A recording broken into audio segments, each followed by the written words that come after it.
Welcome friends to my channel Chemistry by Devang Mistry. Today we will see Standard 12 Chemistry में Chapter 5 Surface Chemistry. Okay. Before going this video, subscribe the channel if you are new viewer for latest update. आपको different playlist के अंदर अपनी batches के हिसाब से आपको playlist मिल जाएगा. ठीक है, सारे वीडियोस चैप्टर 1, 2, 3, 4, 5. ठीक है, और डिस्क्रिप्शन बॉक्स में डिफरेंट बैचेस की भी लिंक दी है. ठीक है, वही प्लेलिस्ट की. तो अपने दोस्तों को, अपने जूनियर्स को भी ये लिंक आप शेयर कर सकते हो. लाइक कमेंट जरूर करिएगा. ठीक है बेटा, और किसी भी वीडियो को एंड तक देखिएगा. ओके. सरफेस केमिस्ट्री की डेफिनेशन हम सिंपल भाषा में ये दे सकते हैं कि किसी भी दो बल्क के सरफेस के ऊपर होने वाली फिनोमिनन, जैसे कि एक बल्क है, ये एक मटेरियल है, उसके ऊपर कोई दूसरा मटेरियल क्या हुआ, चिपक गया. ठीक है, फिर वो अंदर जाएगा या ऊपर रहेगा वो अलग बात है, लेकिन स्टार्टिंग कहाँ से हुई, सरफेस से. तो that phenomenon is known as a surface chemistry. Okay. Solid के बीच में ये हो सकता है solid liquid, solid gas, liquid gas या लिक्विड लिक्विड. ठीक है. Surface chemistry is a study of heterogeneous mixture. यहाँ पे हम होमोजीनियस मिक्सचर की बात नहीं करेंगे, क्योंकि होमोजीनियस मिक्सचर के बारे में तो हम सॉल्यूशन चैप्टर में पढ़ चुके हैं. ठीक है बेटा. तो सरफेस केमिस्ट्री की डेफिनेशन ये है, surface chemistry is that branch of chemistry which deal with the study of the phenomena occurring at the surface और इंटरफेस. सरफेस का दूसरा नेम क्या बोल सकते हैं हम, interface. Okay. Means at the boundary of separating two bulk phases. किसी भी दो बल्क फेसिस को डिफरेंट करती हुई बाउंड्री, उसके ऊपर जो फिनोमिना होगी उसको हम बोलेंगे सरफेस केमिस्ट्री. ओके. अभी कोई भी बल्क फेसिस जो है आइदर प्योर कंपाउंड हो सकते हैं, ठीक है, या तो एलिमेंट्स या तो सॉल्यूशन हो सकते हैं. द इंटरफेस, दो बल्क को डिफरेंट करती हुई इंटरफेस को हम रिप्रेजेंट कैसे करेंगे. It is represented by putting a hyphen और slash between the two bulk. Okay. Example, अगर सॉलिड और लिक्विड को मुझे सेपरेट करना है, शो करना है किसी रिएक्शन में, तो सॉलिड डैश लिक्विड या तो सॉलिड स्लैश लिक्विड से मैं शो कर सकता हूँ. ठीक है बेटा. No interface exist between two gases as they are completely miscible because they form homogeneous. Always two gases mix together and form homogeneous mixture. इसीलिए मैंने यहाँ पे गैस नहीं लिखा है. ठीक है बेटा. It is an important branch of chemistry. Surface chemistry is an important branch in the number of phenomena occur in the day-to-day life and in lab. Like dissolution. किसी भी सॉलिड का लिक्विड में मिक्स हो जाना, उसको बोलते dissolution.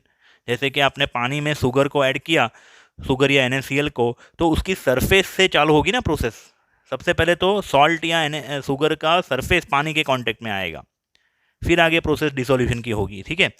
फिर crystallisation, dissolve हुआ लिक्विड, डिजॉल्व हुआ सॉलिड, जिसने सॉल्यूशन बना दिया है, उसमें से सॉलिड को बायबैक लाना है, सॉलिड रिफॉर्म करना है, जिसको हम बोलेंगे क्रिस्टलाइजेशन. कोरोजन, जो हमने थर्ड चैप्टर में देखा था, आयरन के सरफेस के ऊपर Fe के एटम्स का क्या होगा, oxidation. Fe undergoes oxidation with the presence of O2 and H plus present in acid present in the air. H plus particle, O2 particle and Fe के बीच में रिएक्शन होगी, और जो हमने चैप्टर 3 में देखा था, लास्ट टॉपिक कोरोजन. ठीक है बेटा. दूसरा है हेट्रोजीनियस कैटालिसिस. कैटालिस्ट से होने वाली प्रोसेस को हम बोलेंगे कैटालिसिस. होमोजीनियस कैटालिसिस होता है और हेट्रोजीनियस कैटालिसिस. हेट्रोजीनियस कैटालिसिस में मोस्ट ऑफ कैटालिस्ट के तौर पे सॉलिड कैटालिस्ट लेंगे हम लोग, और उसके सरफेस के ऊपर ऐसे ही रिएक्टेंट के मॉलिक्यूल क्या हो जाएंगे, एड्जॉर्ब हो जाएंगे. दूसरा है इलेक्ट्रॉन प्रोसेस. हमने टू टाइप ऑफ बैटरीज देखी है, electrochemical cell and electrolytic cell. दोनों में एनोड कैथोड है. ठीक है. तो एनोड और कैथोड पे जो ऑक्सीडेशन रिडक्शन होता था वो सरफेस के ऊपर होता था ना, रॉड के सरफेस के ऊपर. दूसरा है एड्जॉर्प्शन, जो आज की वीडियो का मेन टॉपिक है, topic 5.1 of NCERT text book. Okay. दूसरा है कॉलॉइड. कॉलॉइड में डिफरेंट टाइप ऑफ कॉलॉइड्स होंगे. Colloid is a one kind of heterogeneous mixture, but it seems like a homogeneous. Actually, colloids are heterogeneous mixture. Okay. जैसे solution में क्या होता है, solvent और सॉल्यूट होते हैं ना, वैसे कॉलॉइड में डिस्पर्सिंग फेस और डिस्पर्सन मीडियम होंगे, जो हम देखेंगे ये चैप्टर में. और कॉलोइड में ही आता है इमल्शन, जेल वगैरह, ठीक है। The result about the surface studies can be satisfactory only if we take a real clean surface. Surface chemistry को माइक्रोस्कोपिक लेवल पे ऑब्जर्व करने के लिए हमारी जो सरफेस होगी वो बहुत ही क्लीन होनी चाहिए, प्योर होनी चाहिए।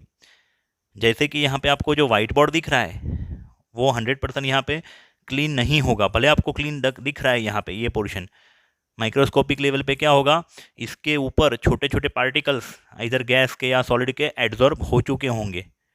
तो उसको निकालने के लिए, वो चिपके हुए पार्टिकल को निकालने के लिए क्या करना होगा, वैक्यूम क्रिएट करना होगा। Ultra clean surface of metals are obtain when a high vacuum of the order of 10⁻8 to 10⁻9 pascal.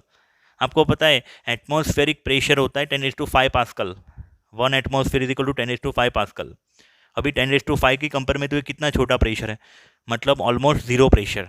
10⁵ pascal के कंपेयर में तो ये क्या है, ऑलमोस्ट ज़ीरो। तो जब हम ज़ीरो प्रेशर लगा देंगे, प्रेशर बहुत ही कम कर देंगे, तो सॉलिड के ऊपर जो गैसेस चिपके हुए होंगे ना वो निकल जाएंगे, ठीक है बेटा। To keep the surface of the solid materials clean so that they are not covered by the atmospheric gas like O2, N2, etc. And these solid materials must be kept stored in the vacuum before studying. Okay? तो ये रहा introduction chapter number 5 का। Then we will move toward the next topic.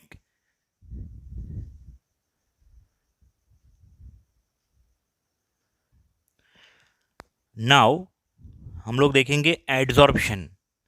ध्यान से सुनिएगा बेटा, यहाँ पे क्या लिखा है, एडजॉर्प्शन। देखो ये एक अलग अलग प्रोसेस है और एब्जॉर्प्शन एक अलग प्रोसेस है। इसके बीच का डिफरेंस हम लेटर देखेंगे, लेकिन एब्जॉर्प्शन जो डे टू डे लाइफ में हम ज़्यादा वर्ड इस्तेमाल करते हैं कि भाई एब्जॉर्ब हो गया, एब्जॉर्ब हो गया, सही बात है। लेकिन उनमें से काफ़ी कुछ प्रोसेस ऐसी भी होती है, काफ़ी फिनोमिनन ऐसी भी होती है जिनमें होता है एक्चुअली एब्जॉर्प्शन, बट हम बोलते हैं एब्जॉर्प्शन, ठीक है। तो एक्चुअल एब्जॉर्प्शन क्या है देखिए जरा यहाँ पे। सपोज एग्जांपल देता हूँ, फिर हम लोग टेक्स्ट बुक की लैंग्वेज में देखेंगे।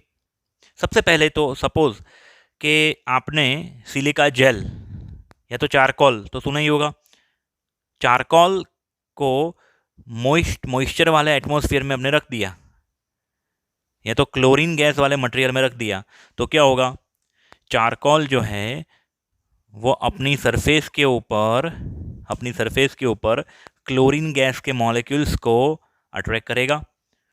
सपोज एक कंटेनर था, उसके अंदर पहले सिर्फ क्लोरीन गैस था, मैंने चारकोल पाउडर पोर करने से वो चारकोल पाउडर कंटेनर में उसका प्रेशर कम होगा, लेकिन अपनी सरफेस के ऊपर क्लोरीन गैस को क्या कर लेगा, एड्जॉर्ब, ठीक है ना। ये मॉलिक्यूल को मैंने जूम करके बड़ा बताया है। बाकी चारकोल पाउडर है तो पार्टिकल्स, ग्रैन्यूल्स होंगे छोटे छोटे, वो ग्रैन्यूल्स अपने सरफेस के ऊपर ढेर सारे मॉलिक्यूल्स को क्या कर लेंगे, अट्रैक्ट, ठीक है। दूसरा एग्जांपल हम मैं देना चाहूँगा, अगर मेरे पास कोई सॉल्यूशन है, suppose which is a blue coloured solution, blue coloured dye ink मैंने रखी हुई है, पानी में डाली हुई है, तो और मिक्स हो गई पूरे सॉल्यूशन में। अभी ऊपर से मैंने चारकोल पोर किया, चारकोल पोर करने से क्या होगा, चारकोल पाउडर मैंने ऊपर से सरफेस के ऊपर पानी के ऊपर पोर किया, ठीक है। तो सॉल्यूशन के अंदर यहाँ पे पानी में बना हुआ जो डाई का सॉल्यूशन है, उनमें से ब्लू कलर के पार्टिकल जो है, dye particle, solute particles are attracted over the surface of charcoal. तो यहाँ पे ब्लू पार्टिकल्स क्या हो जाएंगे, कम, और यहाँ पे सरफेस के ऊपर वो पार्टिकल्स, कलर के पार्टिकल चिपक जाएंगे। आप समझ रहे हो। हमारे मोबाइल इलेक्ट्रॉनिक इंस्ट्रूमेंट्स के अंदर सिलिका जेल का इस्तेमाल होता है। सिलिका जेल क्या होता है, जो मॉइस्चर को अपने ऊपर अट्रैक्ट कर लेता है, ठीक है बेटा। ऐसे दूसरा एक एग्जांपल लेना चाहूँगा, ज़मीन की खुदाई जब आप करते हो तो मिट्टी आपको गीली मिलती है, सही है। तो वो मिट्टी जो है उसने अपनी सरफेस के ऊपर पानी को क्या कर दिया है, adsorb. The process, all of the process are known as a adsorption, okay. अभी उसकी डेफिनेशन देखेंगे हम बेटा। द phenomenon of attracting and retaining the molecules of a substance on the surface of liquid or solid, resulting into a higher concentration of the molecules on the surface are called adsorption. मतलब कि अगर ये particle charcoal का या silica gel का ना होता तो वो हर जगह पे इक्वली यूनिफॉर्मली गैस था, लेकिन जैसे ही मैंने वो कंटेनर के अंदर चारकोल ऐड करने के बाद कंटेनर को बंद कर दिया, तो वो चारकोल क्या करेगा, अपनी सरफेस के ऊपर गैस को एडजॉर्ब कर देगा। ठीक है, that phenomenon is known as a adsorption. अभी यहाँ पे दो और डेफिनेशन है, देखो 1 2 3 4 5 डेफिनेशन हमें समझनी है। फर्स्ट डेफिनेशन तो समझ ली, चलो दूसरा, यहाँ पे जो मैंने चारकोल या सिलिका जेल या मिट्टी का जो एग्जांपल लिया था ना, वो है एडजॉर्बेंट। ठीक है, और मिट्टी में जो पानी उसके ऊपर चिपकता है उसको बोलते हैं एडजॉर्बेट। ठीक है बेटा, ये वाले एग्जांपल में charcoal is adsorbent and chlorine gas is adsorbate. ठीक है बेटा, जैसे आप मास्क पहनते हो, क्यों मास्क पहनते हो, बाहर घूमना फिरना होता है, मास्क क्यों पहनते हैं हम, क्योंकि वो मास्क की जो साइज़ है 1 माइक्रोन से, उसके पोर की साइज़ 1 माइक्रोन से छोटी होगी। वायरस जो है वो बड़ा है, तो वो सरफेस के ऊपर क्या होगा, चिपक जाएगा। ठीक है ना, तो जो मास्क का मटेरियल है वो क्या हुआ, एडजॉर्बेंट, और वायरस या हैजार्डस गैस आर एडजॉर्बेट। अब समझ रहे बेटा, the substance which is adsorbed on the surface is called adsorbate. I repeat, the substance which is adsorbed on the surface is called adsorbate, and the substance on which adsorption take place is called adsorbent. ठीक है, adsorbent कौन है, जिसकी surface पे ये reaction होगी, जिसकी surface पे ये फिनोमिनन होगी, उसको बोलते हैं एडजॉर्बेंट। और जो पार्टिकल्स पहले इधर उधर थे वो एक जगह पे सेटल डाउन हो गए, फिक्स हो गए, जिसको हम बोलेंगे एडजॉर्बेट। ठीक है बेटा, the reverse process of adsorption, reverse process of adsorption is known as a desorption. Adsorption का ऑपोजिट वर्ड क्या है, डीसॉर्प्शन। मतलब ये क्लोरीन गैस जो ऊपर आ चुका है, अगर वो वापिस चला जाए, अगर हम वैक्यूम प्रोड्यूस कर ले या तो टेम्परेचर बढ़ा ले, तो मे बी वो गैस जो एडजॉर्ब हो चुका है वो वापिस डीसॉर्ब हो जाएगा। ठीक है, the reverse process, removal of the adsorbed substance from the surface is called desorption. Simple, आप कपड़ा जब गीला करते हो, पानी गिरा हुआ है उसके ऊपर आपने पोछा लगा दिया, तो कॉटन के पार्टिकल ने क्या किया, पानी को अपनी सरफेस के ऊपर क्या कर लिया, एडसॉर्ब कर लिया। तो the cotton material, cotton is here adsorbent and water is adsorbate. Okay, got it बेटा। The adsorption of gases on the surface of metal is called occlusion. Okay, अभी कौन सा सरफेस, कौन सा एडसॉर्बेंट अच्छा है, सोचो। मेरे पास ये लकड़ी का एक टुकड़ा है, ये वुडन ब्लॉक है, अभी इसकी सरफेस टोटल 6 सरफेस ओपन है, 6 बाजू इसकी ओपन है, उसका कुछ सरफेस एरिया हम निकाल सकते हैं। सपोज इसका 2 सेंटीमीटर लेंथ, 2 सेंटीमीटर हाइट है, तो 4 सेंटीमीटर स्क्वायर उसका क्या हुआ, 4 सेंटीमीटर स्क्वायर उसका एरिया हुआ एक बाजू का, इंटू 6 करेंगे तो क्या होगा, टोटल 24 सेंटीमीटर स्क्वायर उसका क्या हुआ, सरफेस एरिया हुआ। अगर ये वुडन ब्लॉक को मैं छोटे छोटे पाउडर में कन्वर्ट कर दूँ, सो डस्ट में कन्वर्ट कर दूँ, तो सो डस्ट का सरफेस एरिया इसकी कंपेयर में तो क्या होगा, ज़्यादा होगा। समझो ये 50 ग्राम का ब्लॉक और 50 ग्राम का पाउडर, सरफेस एरिया कहाँ पे ज़्यादा होगी, पाउडर में, क्योंकि इसको जब मैं छोटे छोटे पीसीस में कट करूँगा ना, तो अंदरूनी सरफेस भी क्या हो जाएगी, ओपन हो जाएगी। आप समझ रहे हो, एक तो पाउडर फॉर्म में हो सकता है अच्छा एडजॉर्बेंट, या तो अच्छा एडजॉर्बेंट जो है, गुड एडजॉर्बेंट, वो पोरस हो सकता है। क्या हो सकता है, पोरस, मतलब उसमें छोटे छोटे होल होंगे, जैसे चौक में होते हैं। मिट्टी में भी आप जब खुदाई करते हो तो उसमें मिट्टी में भी एयर जा सके, ऐसा हम रखते हैं। ठीक है ना,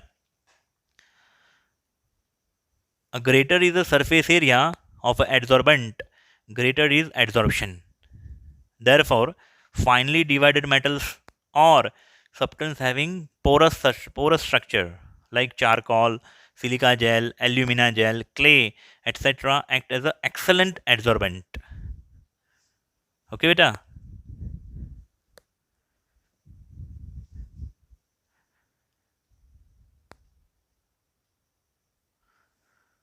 उसके बाद हम देखेंगे सम एग्जाम्पल्स ऑफ एड्सॉर्प्शन। सबसे पहला एक एग्जांपल देंगे, in the solution of an organic dye like methylene blue add some charcoal and stir it. क्या करना है, एक कंटेनर में पानी लेना है, उसमें डाई डालनी है मिथिलीन ब्लू जैसे कि, तो पूरा ब्लू कलर का सॉल्यूशन बन जाएगा पानी में। उसके ऊपर क्या डालना है, चारकोल, एनिमल चारकोल, एंड उसको हिलाना है। तो क्या होगा, it is observe that the intensity of the colour in the solution decreases, showing that some amount of the dye has been absorbed. तो मैंने पहले ही बता दिया था, ठीक है ना। इसके पहले क्या होगा, यहाँ पे चारकोल जो होगा वो क्या है, charcoal act as adsorbent and dye particle act as adsorbate. Okay, second, introduce finely divided solid into a close vessel containing a gas at low pressure. क्या करेंगे हम, लो प्रेशर पे कोई कंटेनर में गैस है, वो कंटेनर के अंदर हमने थोड़ा सॉलिड पाउडर डाल दिया, सॉलिड मेटल का पाउडर या तो सिलिका जेल, चारकोल, वॉट। तो क्या होगा, वो पाउडर क्या करेगा, गैस को अपनी सरफेस के ऊपर एब्जॉर्ब करेगा। इसलिए कंटेनर का total pressure after adding charcoal और एनी अदर एब्जॉर्बेंट क्या होगा, वो प्रेशर, गैस का प्रेशर कम होगा, ठीक है ना। The pressure of the gas is found to decrease, showing that some amount of the gas has been adsorbed. Here the solid powder act as an adsorbent and gaseous molecule act as a adsorbate. Okay बेटा। Then when aqueous solution of raw sugar, हम जो sugar खाते हैं ना घर में, वो बनती किस में से है, केन शुगर में से। केन शुगर जूस जो होगा उसको गर्म किया जाएगा, उबाला जाएगा, तो वो येलोइश ब्राउन कलर का लिक्विड, गाढ़ा लिक्विड मिलेगा। अभी उसको कलरलेस करने के लिए क्या करेंगे, उसके ऊपर एनिमल चारकोल उसके ऊपर पोर करेंगे। तो क्या करेंगे, वो एनिमल चारकोल कलर को, येलो कलर को क्या कर देगा, अपनी सरफेस पे एब्जॉर्ब, या तो चारकोल को मिक्स करके उसको स्टेयर कर देंगे। अभी स्टेयर करने के बाद चारकोल को फिल्टर तो करना पड़ेगा ना, नहीं तो खाने में चारकोल आ जाएगा, सीधी बात है। लेकिन जैसे हमने चारकोल ऐड किया तो वो चारकोल येलो कलर को क्या कर देगा, अपनी सरफेस के ऊपर एब्जॉर्ब कर देगा, जिसलिए रिजल्टिंग लिक्विड जो होगा ना वो कलरलेस होगा। फिर वो रिजल्टिंग सॉल्यूशन को क्या करेंगे, उनमें से पानी को उबाल देंगे, इवोपरेट आउट कर देंगे, बचेगा क्या, सॉलिड क्रिस्टल्स, ठीक है, crystal of sugar.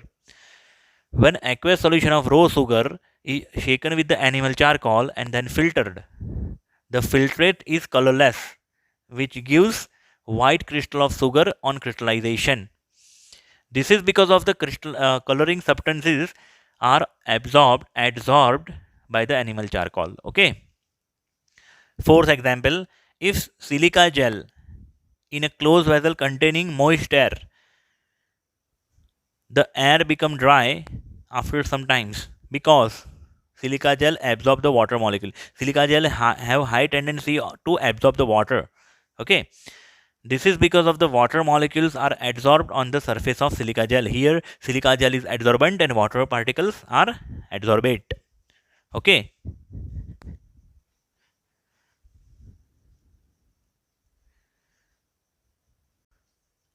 Now we will see mechanism of adsorption. What happened during the adsorption actually? Suppose we have a whiteboard. So on the whiteboard what happened, whiteboard की surface के ऊपर क्या होगा, छोटे छोटे small granules powder are absorbed, powder और moisture, water vapour are absorbed. Okay, या तो दूसरा एग्जांपल जो सिलिका जेल वाला लिया था, चारकोल वाला एग्जांपल लिया था, कोई भी एग्जांपल में एड्जॉर्बेंट अपनी सरफेस के ऊपर एड्जॉर्बेट को खींच रहा है। क्यों, देखिए जरा यहाँ पे, क्योंकि ये जो एड्जॉर्बेंट है जो किसको खींचने वाला है अपनी सरफेस के ऊपर, एड्जॉर्बेट को,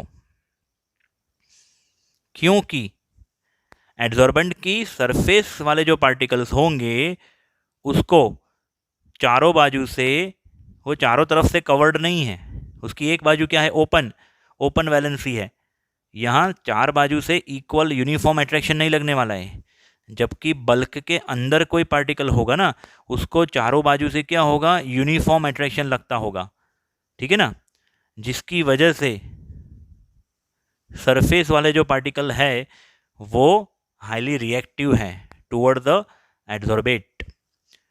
कोई भी दो मॉलिक्यूल्स या एटम्स के बीच में क्या लगता होगा, वैन डर वाल्स फोर्स तो लगता होगा, या तो आयोनिक बॉन्ड बन पाएगा या तो कोवैलेंट बॉन्ड बनता होगा।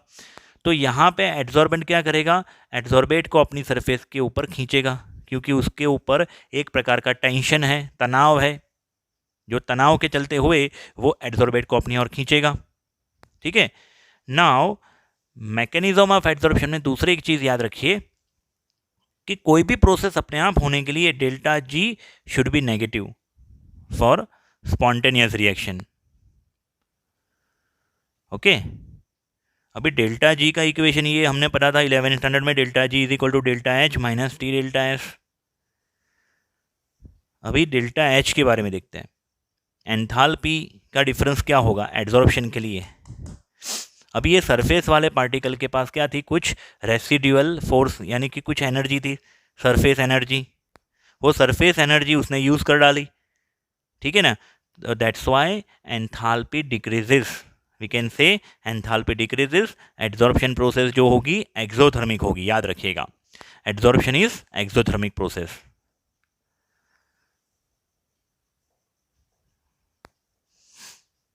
एक्सोथर्मिक प्रोसेस, दैट्स वाई उसका डेल्टा एच क्या होगा, नेगेटिव होगा, डेल्टा एच लेस देन 0 होगा।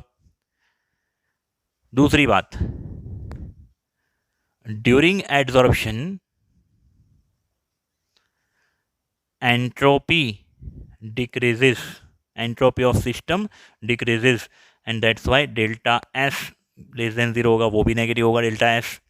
क्योंकि जो पार्टिकल, जो गैस के मॉलिक्यूल या लिक्विड के मॉलिक्यूल इधर उधर घूमने वाले थे, फ्रीली मूवमेंट उनकी होने वाली थी, वो अभी क्या हो गए, फिक्स हो गए सरफेस के ऊपर, जिसकी वजह से उनकी रैंडमनेस कम हो गई। जो पार्टिकल इधर उधर घूमने वाले थे एड्सॉर्बेट के, वो यहाँ पे फिक्स हो गए, मतलब उसकी एंट्रोपी कम हो गई। दैट्स वाई एंट्रोपी डिफरेंस भी क्या होगा, नेगेटिव। ओके, अब ये डेल्टा जी वाले इक्वेशन में डेल्टा एच की negative value, T delta S, temperature तो केल्विन में पॉजिटिव ही होगा, डेल्टा एस भी नेगेटिव, तो ये सबट्रैक्शन नेगेटिव होना चाहिए, so that delta H should be maximum, maximum in negative. For example, delta G is equal to delta H minus T delta S में मैं सपोज करूँ वैल्यू -3000 डेल्टा एच की value, temperature suppose किया मैंने 300 kelvin, और delta S की value -10 या तो -5। Okay, in the beginning delta H is higher negative, in the beginning delta H is higher negative, तो क्या होगा यहाँ पे -3000 एंड यहाँ पे माइनस माइनस का मल्टीप्लिकेशन प्लस हो जाएगा, प्लस 1500, तो ये सबट्रैक्शन क्या होगा, -1500। ओके, इधर किलो जूल या तो जूल वट एवर, तो ये माइनस आया, इसका मतलब प्रोसेस अपने आप होगी। कब तक होगी, जब तक ये डिफरेंस नेगेटिव रहेगा। ये -3000 का -2000 -2200, जब वो -1500 हो जाएगा, -1500 एंड +1500, तो क्या हो जाएगा, 0, तब इक्विलिब्रियम एस्टैब्लिश होगा। तब क्या होगा, इक्विलिब्रियम एस्टैब्लिश होगा। At equilibrium delta G should B 0। Equilibrium कब एस्टैब्लिश होगा, जब एड्सॉर्बेंट ने अपनी सारी सरफेस कवर कर ली होगी। All surface is covered by adsorbate, उसकी मैक्सिमम कैपेसिटी रीच हो गई होगी, अभी उससे ज़्यादा वो किसी को एड्सॉर्ब नहीं कर पाए अगर, तो we can say equilibrium is established. तो this is the overview of mechanism. लेकिन एग्जाम में आप इतना लिख के आओगे तो 2 या 3 मार्क्स आपको नहीं मिलेंगे। उसके लिए क्या लिखना है वो मैं अभी समझाता हूँ आपको, ठीक है।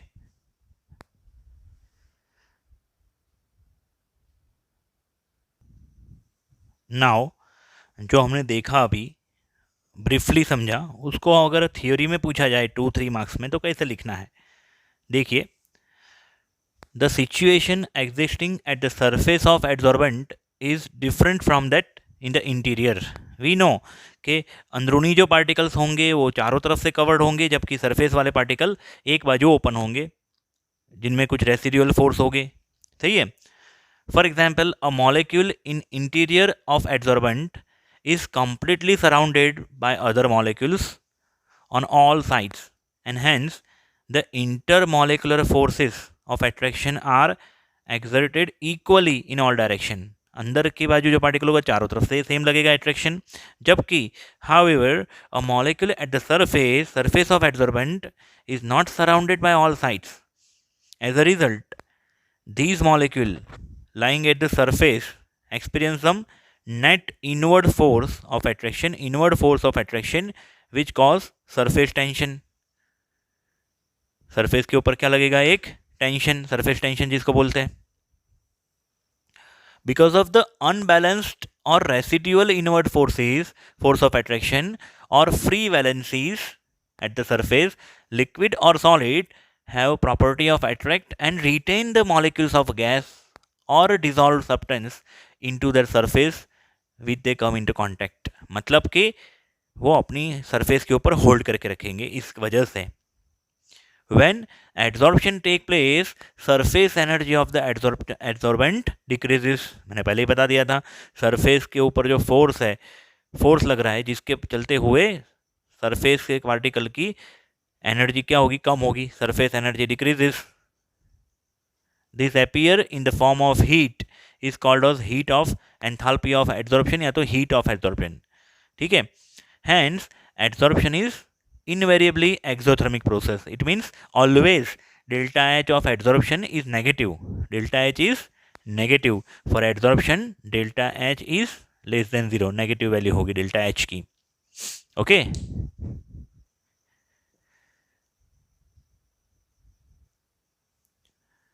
As the molecules of adsorbate are held on the surface of solid adsorbent, entropy decreases.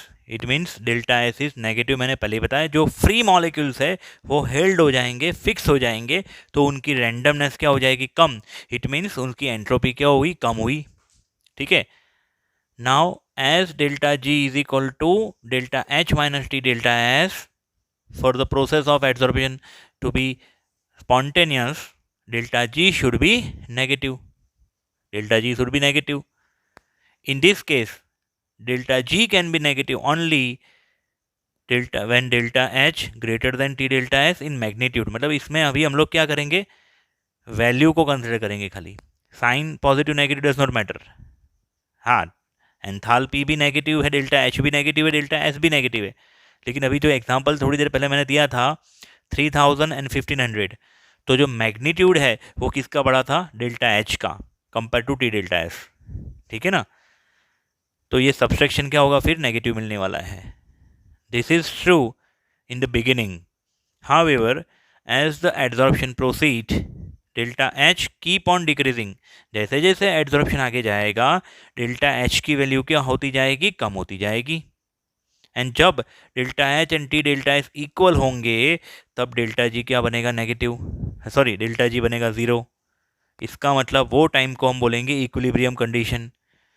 This state is called as a adsorption equilibrium. Okay बेटा. तो आज के वीडियो में इतना रखते हैं, नेक्स्ट वीडियो में मिलते हैं जल्द ही. तब तक के लिए ये वीडियो में जो भी लिखवाया है वो नोट में लिख देना, अच्छी तरह से लर्न कर देना. ज़्यादातर बच्चों का ये चैप्टर में वो दिक्कत होती है कि शॉर्टकट में वो लोग निकल जाते हैं और फिर एमसीक्यू में मार खाते हैं. आपके एमसीक्यू में या वेरी शॉर्ट क्वेश्चन में पूरे मार्क्स तभी आएंगे जब मैंने बताई हुई सारी चीज़ों को आप याद रखोगे. ठीक है बेटा. चाहे बोर्ड एग्जामिनेशन हो या कॉम्पिटिटिव एग्ज़ाम हो, आपको टेक्स्ट बुक या तो मैंने जो थियरी पढ़ाई उसको आपको बेसिक से उतारना होगा अपने मन में. ठीक है बेटा. तो मिलते हैं जल्द ही. Thank you very much.